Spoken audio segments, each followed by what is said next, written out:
व्यक्ति तभी पकड़ा जाता है अपना गुनाह भी कबूल कर लेता है, कहता है हाँ मैं ही था। पोस्टमार्टम रिपोर्ट अब ये साफ दिखा रही है कि एक से ज्यादा व्यक्ति, और ये कह रहा है मैं ही था, यानी यहाँ भी झूठ है। क्यों ये झूठ बोल रहा है? किसने इसको प्रलोभन दिया, पैसे का दिया, धमकी दिया, क्या दिया? ये तो कह रहा है मैं ही था, अकेले था, मैंने किया, मुझे सजा भी दी। एक बच्ची है जो नीट की तैयारी करती है। पहले नीट की तैयारी अपने आप में कितनी डिफिकल्ट कि वो नीट की तैयारी करती है, पहले एमबीबीएस करने जाती है, 5-5.5 साल पूरा एमबीबीएस अपना खत्म करती है, नीट पीजी की तैयारी करती है, फिर उसके बाद जूनियर रेसिडेंट बनती है। जूनियर रेसिडेंटशिप का उसका दूसरा वर्ष चल रहा है। 36 घंटे की ड्यूटी करते हैं ये बेचारे बच्चे। सभी डॉक्टर्स की जिंदगी है ऐसी। मैं कई बार बोलता हूँ कई लोग को बहुत ग्लैमराइजिंग प्रोफेशन लगता है, नहीं भाई, बहुत डिफिकल्ट प्रोफेशन है। मैं हॉस्पिटल के अंदर बहुत समय रहा हूँ, मेरे पिताजी 1.5 साल हॉस्पिटल में एडमिट थे। इतनी डिफिकल्ट, इतनी जवाबदेही वाली ये जो पेशा है, नौकरी है, जो कह लो प्रोफेशन है। 36 घंटे 48 घंटे लाखों के साथ बेचारे घूमते रहते हैं, बेड पे थोड़ा सा बैठते सो जाते हैं। इस बच्चे का भी वही केस है अगर आप ध्यान से देखो। जितना मैंने अभी तक न्यूज में देखा यही है कि उसने रात को 11 बजे अपनी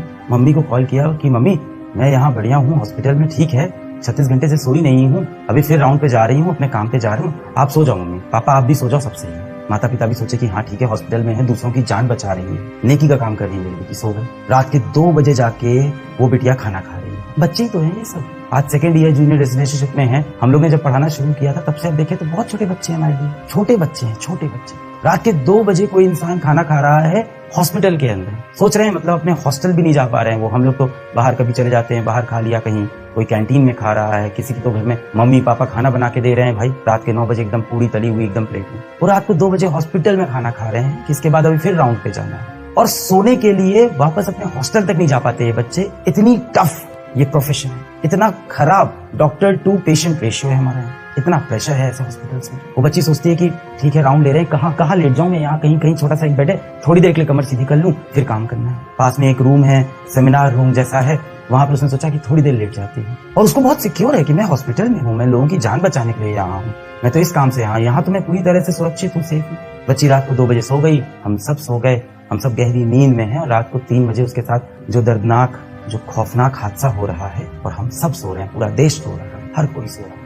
एक तरफ हम बात करते हैं बेटियों को पढ़ाओ, बेटियों को आगे बढ़ाओ, विमेन एम्पावरमेंट, लड़कियों को नौकरी में होना चाहिए, लड़कियों को डॉक्टर बनना है, इंजीनियर बनना है, बिजनेस टाइकून बनना है। और एक तरफ एक बच्ची इतने स्ट्रगल के बाद 7-8 साल का ये पूरा स्ट्रगल हो जाता है, 11 क्लास से जोड़ो तो ये 10 साल का पूरा स्ट्रगल, इसके बाद वो एक जॉब पे जाती है जहाँ 36 घंटे की नौकरी है, जहाँ आप खाना खाने के लिए घर नहीं जा सकते, जहाँ आपको सोना है तो वहीं आसपास कहीं बिस्तर है, कहीं एक चेयर लगी है, उस पर बैठ के ऐसे सो रहा है बेचारा। उस हालत में उस बच्चे के साथ ऐसा कुछ होता है। इतना बड़ा देश है, ऐसी घटनाएं होती हैं, पूरी तरह से कभी नहीं रुकेगी। प्रैक्टिकल बात यह है क्योंकि इंसान जो है उसके अंदर एक शैतानी दिमाग है, कुछ इंसान दरिंदा होता है, मानता हूं मैं, ये प्रैक्टिकल वर्ल्ड है, इसको रुकने में शायद बहुत सदियां लग जाएं और शायद कभी भी ये पूरी तरह से खत्म ना हो। पर इसको कम करने का तरीका है कि जब भी ऐसी घटना हो उसमें तुरंत एक कठोर एक्शन तो लें, हम एक क्लियर मैसेज तो दें कि इस देश में ऐसे रेपिस्ट की कोई जगह है ही नहीं, एक ही सजा है, फांसी, इंस्टेंट, समय नहीं। कहाँ है भाई, पकड़ा मुजरिमों को, पकड़ा और लगा दिया। बाप कहोगे से जल्दी पता कहाँ चलता है भाई साहब, जब कोई ऐसा मुद्दा आता है ना, जब सरकार के खुद के काम होते हैं, मिनिस्टर्स खुद काम होते हैं, तुरंत फैसले आते हैं, तब तुरंत बिल पास हो जाता है संसद में, तुरंत एक्शन हो जाता है। बाप कहोगे सर एक लड़की के साथ ऐसा हुआ है, ठीक है, बाकी तो सब लोग सेफ हैं। बेटा यही तो एग्जाम्पल सेट करता है। आज इस तरह के माइंडसेट वाले जितने क्रिमिनल होंगे, गंदी दिमाग वाले जो नाली के कीड़े जैसे लोग होते हैं, पार्डन माय लैंग्वेज, पर यही इनके लिए भाषा है, और गंदी गालियां हो तो हो। आज उनको तो लग रहा होगा यार कुछ होता भी नहीं है, सब सेटल हो जाता है। जो उनकी फोटोज आई हैं, जो मीडिया में रिपोर्ट आए हैं, आंख में उनका चश्मा धंसा हुआ है, सर को दीवार से घिसा गया है, पैर ऐसे 90 डिग्री पे पैर खुले हुए हैं इंसान के, क्या जानवर वाला सलूक हुआ है। और इसके बाद, ये सब होने के बाद, सुबह सुबह उनके माता पिता को हॉस्पिटल से कॉल जाता है कि आपकी बेटी की तबीयत बहुत खराब है, आप हॉस्पिटल आ जाए। क्योंकि अभी हॉस्पिटल का जो प्रशासन है उसको भी नहीं समझ में आ रहा है कि ये बात हम कैसे बताएं, कितनी बदनामी हो जाएगी, न जाने कौन लोग इसमें इन्वॉल्व होंगे, उनका नाम आ जाएगा, पता नहीं अंदर क्या है, कितना घोटाला है, कितनी गड़बड़ी है इसके अंदर, किसी को नहीं पता। माता पिता सुबह 7 बजे उठ रहे हैं, रात को 11 बजे बेटिया ने फोन करके कहा था कि पापा सो जाओ, मैं हॉस्पिटल में हूँ, जान बचा रही हूँ, लोगों की नेकी का काम कर रही हूँ। सुबह 7 बजे पिताजी माताजी उठते हैं, आपकी बेटी की तबीयत बहुत खराब है, जल्दी से हॉस्पिटल आ जाइए। इसके बाद वो जब दूसरी बार कॉल करते हैं तो उनको पता है क्या बोला कि आपकी बेटी ने आत्महत्या कर ली, सुसाइड कर ली। ये दिखा रहे हैं कि लड़की का कहीं ना कहीं मानसिक संतुलन सही नहीं, डिप्रेशन में थी। आज तो पोस्टमार्टम रिपोर्ट आ गई है, पूरा साफ है कि इसके अंदर रेप हो रखा है बच्ची का। पर पहले क्या एकदम मामले को दबा दो, क्या है, कुछ नहीं है, कुछ नहीं, सुसाइड हुआ है, डिप्रेशन में थी। हाँ ठीक है, वर्कलोड ज्यादा है, डिप्रेशन में थी। माता पिता जब हॉस्पिटल पहुंचते हैं तो उन्हें हॉस्पिटल के अंदर जाने ही नहीं दिया जाता। घंटा, 2 घंटा, 3 घंटा, 4 घंटा वो हॉस्पिटल के बाहर खड़े हैं, अपनी बेटी को नहीं देख पा रहे, अपनी मृत्यु, अपनी मृत्यु बेटी को नहीं देख पा रहे, उसकी शक्ल नहीं देखने दे रहे। क्या हो रहा था अंदर इसमें, क्या हो रहा था? प्लानिंग चल रही थी कि कैसे संभाला जाएगा, कैसे इज्जत बचाएं हम हॉस्पिटल की, कैसे इज्जत बचाएं हम इस स्टेट की, कैसे इज्जत बचाएं हम सरकार की, कैसे इज्जत बचाएं इस पूरे सिस्टम की। बाहर एक बाप कह रहा है कि मेरी बेटी को देखने दो। किसी तरह से लड़ झगड़ के जब बाप अंदर पहुंचता है तो अपनी बेटिया को वो बिना कपड़ों के कहीं पूरे शरीर पे कपड़ा नहीं देखता है, पूरी बॉडी चोटिल है, चोट के निशान, आंख फूटी हुई है, सर पे चोट है, पैर इस तरह से ऐसे खुले हुए हैं। तब जाके कहीं यहाँ एक्सेप्ट पता कि नहीं अच्छा सुसाइड नहीं है, आप तो पकड़ा गया। देखिए मैं प्रैक्टिकल हूँ, ये चीजें हर देश में है, होता है, दरिंदे लोग हैं, पर ऐसी घटना होने के बाद तुरंत एक्शन लेना पड़ेगा, एक एग्जाम्पल सेट करना पड़ेगा, एक उदाहरण देना पड़ेगा कि इस देश में ऐसे लोग की जगह नहीं है। ऐसे क्या इसके आसपास सोचने वालों की, लड़कियों को उनके बिना इजाजत के हाथ लगाने वालों की भी इस देश में जगह नहीं है। हम लोग अपने कंपनी में जब काम करते हैं, कोई भी चोरी की घटना आ गई, कोई भी करप्शन की घटना आ गई, वो चाहे 500 रुपए की हो, 5 लाख की, मैं तुरंत बोलता हूँ स्ट्रिक्ट एक्शन लो, ताकि बाकी सब इस बात से डर जाए। जब भी ऐसा कुछ हो तुरंत एक्शन लो। यहाँ पे अब आपको ये नहीं सोचना है कि एक्शन लेने से क्या होगा, इसके पॉलिटिकल कनेक्शन कौन से हैं, इसके पास पैसा रुपया कौन सा है, क्या है, तुरंत आप एक्शन। कोई एक्शन नहीं भाई साहब, सुसाइड है, दबा दो। तो मुझे भी अब शर्म आती है बोलते हुए कि बेटा आप MBBS करने जाओ। आए दिन कुछ ना कुछ ऐसा हो रहा है। एक तो वहाँ पे वर्क कल्चर ऐसा है, ये प्रेशर में तो है ही डॉक्टर, काम तो ज्यादा है ही।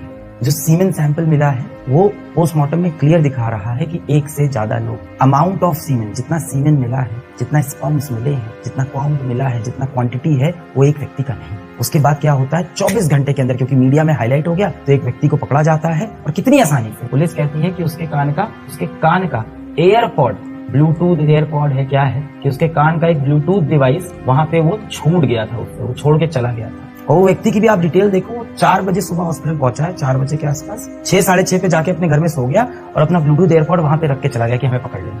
और पुलिस ने पकड़ा भी कैसे कि ब्लूटूथ एयरपॉड उठाया और हॉस्पिटल के स्टाफ में सबके ब्लूटूथ ऑन कराए, देखते हैं किसके फोन से मैच करेगा। व्यक्ति तभी पकड़ा जाता है, अपना गुनाह भी कबूल कर लेता है, कहता है हाँ मैं ही था। पोस्टमार्टम रिपोर्ट अब ये साफ दिखा रही है कि 1 से ज्यादा व्यक्ति, और ये कह रहा है मैं ही था, यानी यहाँ भी झूठ है। क्यों ये झूठ बोल रहा है? किसने इसको प्रलोभन दिया, पैसे का दिया, धमकी दिया, क्या दिया? ये तो कह रहा है मैं ही था, अकेले था, मैंने किया, मुझे सजा भी दे दो। अब ये मुद्दा CBI पे चला गया है, पर अब CBI पे जाते आते इतने सबूत मिटा दिए गए हैं। जब 3 घंटे तक पिताजी अंदर नहीं आ रहे हैं, पहले बोल रहे हैं आपकी बेटी की तबीयत खराब है, फिर बोल रहे हैं आपकी बेटी ने सुसाइड किया।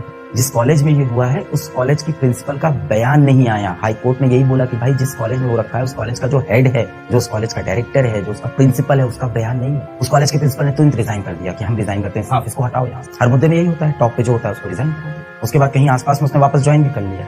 जो ये कल्प्रिट है, अपराधी है, उसके मोबाइल फोन से डिटेल निकल आएगी, लोकेशन निकल आएगी, नहीं आ रहा। अब CBI के पास मुद्दा गया है, खींचेगा मुद्दा, चलता रहेगा। कोई कॉर्नर केस नहीं है, कोई अकेला केस नहीं है जो हुआ है देश में। इससे देश में हर रोज बहुत से केस होते हैं और ये सारे केस रुक सकते हैं। मैं बता रहा हूँ रुक सकते हैं। इंटेंट चाहिए, कड़ी सजा चाहिए, इंस्टेंट एक्शन चाहिए। क्या डर फैलता है लोगों के अंदर कि भाई इस देश में माफी नहीं मिलेगी, सोचना भी मत छूने की। डर लगता है लोगों को फिर सजा से, पर नहीं।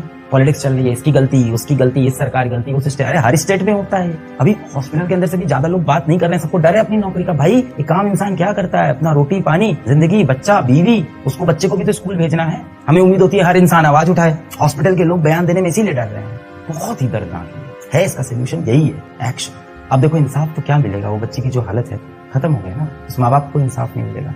अब जो मिनिमम हो सकता है वो यही हो सकता है कि तुरंत कड़ी सजा हो, पकड़े जाएं लोग। अगर ये गैंग रेप है तो बाकी लोग पकड़े जाएं। कोई भी मेन स्ट्रीम मीडिया इसको काफी समय तक हाईलाइट नहीं किया, काफी समय बाद मेन स्ट्रीम मीडिया की चीजें आई। डॉक्टर्स प्रोटेस्ट कर रहे हैं, इससे भी एक अलग नुकसान है। अब पेशेंट बेचारा हॉस्पिटल में लेटा हुआ है, बिना प्रोटेस्ट करे काम करते रहे, कल दूसरी लड़की के साथ, कल तीसरी लड़की के साथ, चौथी लड़की के साथ, इससे लड़कियां काम करना छोड़ दें हॉस्पिटल के अंदर। हो गया बंटाधार, पहुंच गया वापस 7 साल 100 साल पहले। हम फिर से सती प्रथा शुरू कर देते हैं, दबा दो लड़कियों को। यही है ना। फिर आप सोच के देखो, आपके घर में आपकी बहन होगी, आपकी कोई दोस्त होगी, आपकी बीवी होगी, आपकी बच्ची हो सकती है, आपकी बहनें हो सकती है, दोस्त हो सकते हैं। सोच के देखो, आप रात को सो गए, सुबह उठते ही सब खत्म जीवन से। रात को 11 बजे उस बहन ने आपको कॉल किया, बोला कि सब सही है भाई, मैं एकदम ठीक हूँ, मैं काम कर रही हूँ, और आप सो गए 12 बजे। सुबह 7 बजे जब आप उठते हो आप सो गए। एंड इट्स नॉट लाइक कि एक नेचुरल डेथ है, एक मर्डर है, एक रेप है। वो जो चला होगा पूरा 1.5-2 घंटे पूरा एपिसोड, उसमें क्या वो सफर कर रही होगी, वो पेन वहां से बाहर नहीं पाया। किसी के साथ भी हो सकता है, हम में से किसी के साथ किसी भी दिन में हो सकता है।